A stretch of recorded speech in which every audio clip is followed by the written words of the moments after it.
Whenever we hear the story of Gideon, we always think about how he had to get rid of people in order to accomplish the purpose that God had. But I feel like we don't think about it from their perspective, the people that were actually like sent away. Because think about it.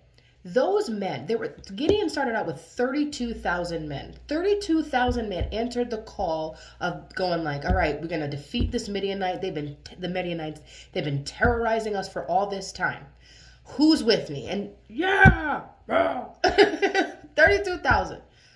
And God says to Gideon, no, that's too much. No, no, no, no. I need the Israelites to know that I'm going to get the glory in this situation. So I need you to say, whoever doesn't want to be here, go.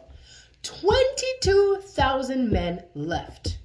So you had 22,000 people that answered the call when they were there, that were willing to meet the need. They did not want to do it, but they were faithful enough to be like, you know what? I'm going to show up because my people need me. And thank God he gave them an out. Because at the end of the day, they would have been in the way. They wouldn't have been helpful. And then we're left with 10,000. And God goes back to Gideon and he's like, nah, that's still too many. And so there's a test that only 300 men pass. 9,700 more people would have been in the way. They weren't ready. They weren't at the place where they could be so that the Israelites could win the victory and God could get the glory. And I know that there are some of you that are faithful. You show up when you need to. You do the things that you are told.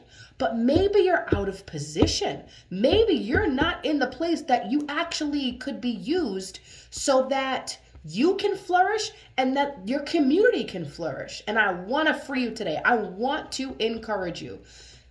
Really take the time to assess whether the ministry you're in, the job you're in, the non-marital relationship, because this is not me telling you to, break up your family and, get a divorce. I'm not saying all of that, but I'm saying take an honest assessment of where you are, because you might be in the way. You might be inhibiting the purpose and the plan that God has for the community, for the particular area. Because we forget that God loves all of his people all at the same time. So while yes, Gideon needed to get rid of all those people weren't going to be useful for the thing that God had them for. Those people, those men, as faithful as they were, weren't needed in that particular space.